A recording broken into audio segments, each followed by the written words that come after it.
Thank you. First of all, yesterday I didn't say it, but thank you for the invitation, and thanks to Dr. Abla for creating this atmosphere and bringing this extremely fantastic, panelists. Now, to the question, the short answer is very clear, by being effective and efficient. That's the clear question. But allow me, because, an example. I'm old enough to remember Franco well. I'm old enough to remember how we joined the European Union. We joined in '86. Spain was in the list of underdeveloped countries of the World Bank, because now they are any longer underdeveloped or even developing. These are words that you are emerging or you are transitioning. There are words that have been banned. But in '84, there was a list of underdeveloped countries, and Spain was in this list. Well, Spain went to build the best infrastructures. We have really, maybe a couple of airports, too many, but this happens in China, by the way. We have a fantastic network of high-speed trains. When I go with my German friends to Spain, they envy our highways. That's the truth. So Spain went from underdeveloped to the position that we have today. Do we have problems? Many. Does the European Union have problems? Absolutely yes. But there we are. And again, allow me to add one circumstance to the very interesting list of Magri on all the times that doom and gloom has come from the forecast.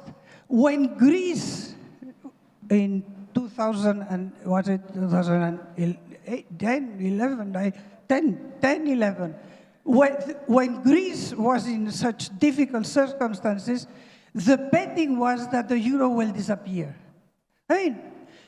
Remember that, of course, in the European Union, power matters. In those days, I remember that we would have every single day in our newsreels something from a Greek politician, something from the European Commission, and then Angela Merkel. Frankly, we ended up knowing the closet of Angela Merkel, the yellow with the black, the yellow with the blue, or the pink. This is what Europe is. And this was Angela Merkel and Draghi, whatever it takes. And here we are. We are out of the woods? Absolutely not. We have very big challenges, but the world has very big challenges. So now, yes, we are rules. I wonder when the young ones said that they didn't want rules-based, but they wanted just coalitions and they wanted alliances. Don't they know that alliances and coalitions are made out of what? Out of rules. I mean, come on. The alternative for rules is power, is sheer power. You do why? Because I'm more powerful than you. If you get to coalitions, you have rules. Now, one word about the Mediterranean.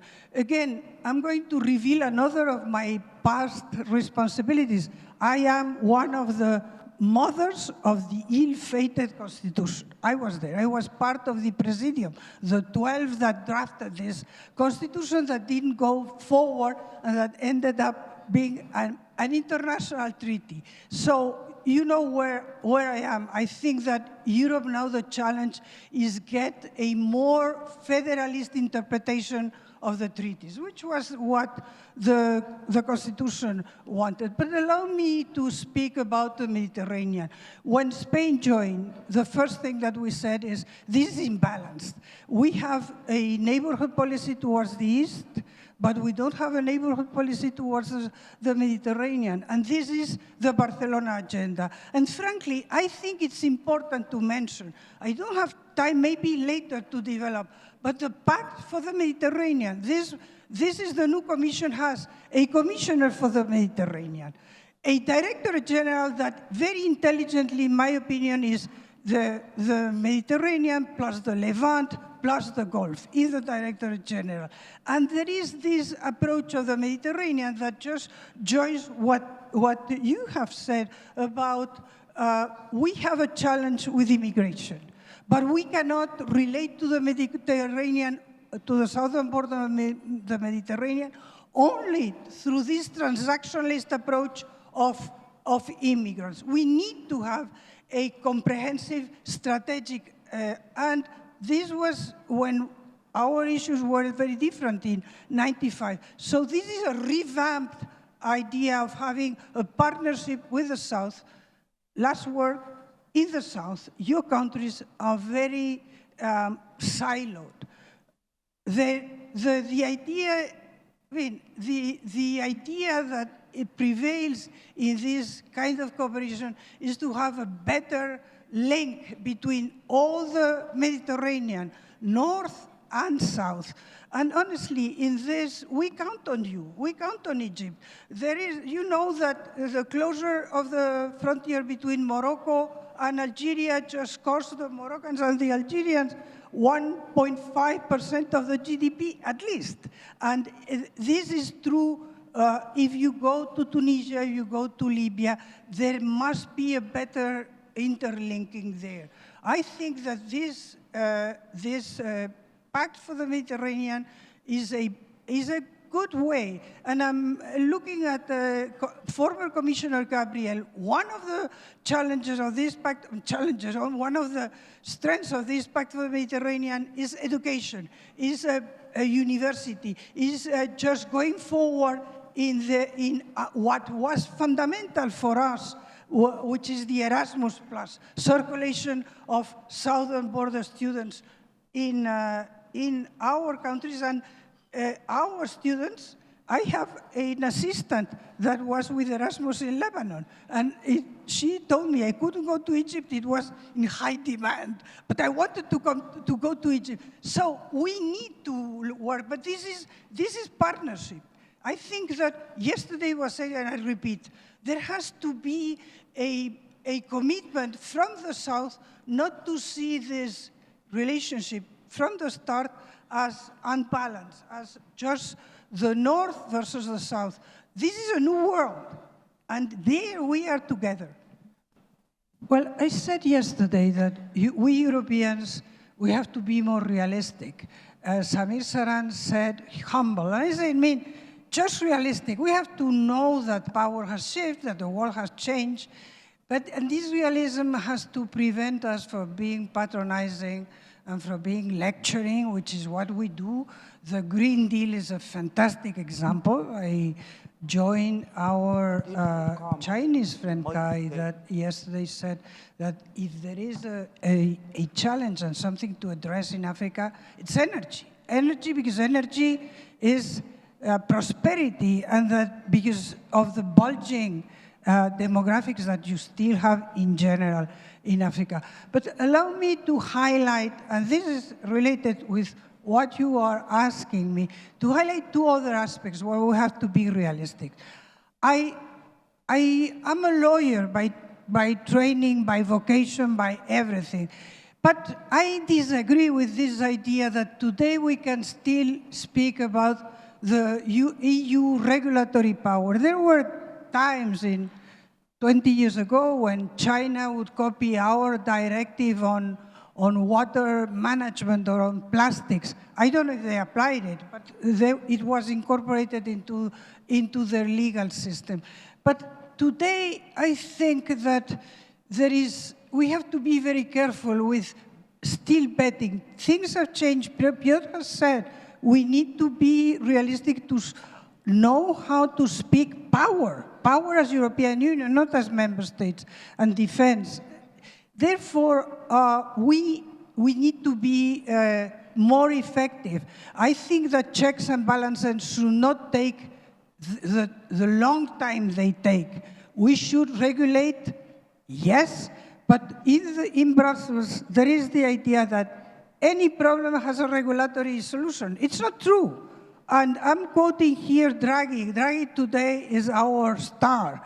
And he said we should delete the AI, the artificial intelligence directive. I fully agree. It doesn't make sense to have a directive when we really don't have a reality to regulate. And the same goes with other aspects where we should understand that the challenge of the Union right now, and frankly, there are things happening. This Commission is much more political than it has ever been, which has other challenges, which is enforcement. This Commission has problems to enforce what she says because the Commission is too political. But I think that we have to adapt. It won't be immediate, but I fully agree with this idea. And by the way, this is written, it's a cornerstone that the European Union will progress from crisis to crisis. This is one of the fathers of the European project. So we are there. I can tell you from the south on Ukraine, from the south, we don't see Russia as a threat. Absolutely not. In Italy, in Spain, we have Russia for us is just Dr. Zhivago and Tchaikovsky and little else. I mean, something of emotional, interesting, not a threat. We have never had issues with Russia. Yet you lose electricity for a day. Yeah, but one issue is that there is still unanimity behind the support of the Ukraine. Unanimity that includes Italy and Spain that honestly have other fish to fry in terms of budget. And yet we are there with differences, with debates, with all that we want.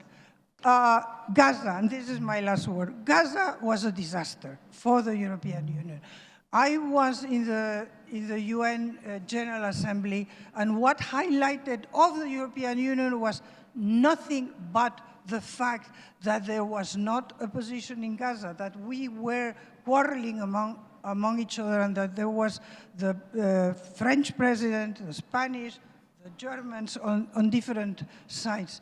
I hope that we have learned of how at a very important moment of the multilateralism, we didn't have a voice as European Union because the issue that was in the minds of everybody was Gaza, and that on Gaza we really didn't count for anything. We had no voice. We need to be to internalize all this and understand, as I say, that times have changed, that this is not the 70s, it's not the 90s, it's not 2006 when we thought that the world would come to govern itself as the European Union. We need to be more effective, more attractive, and faster, I think.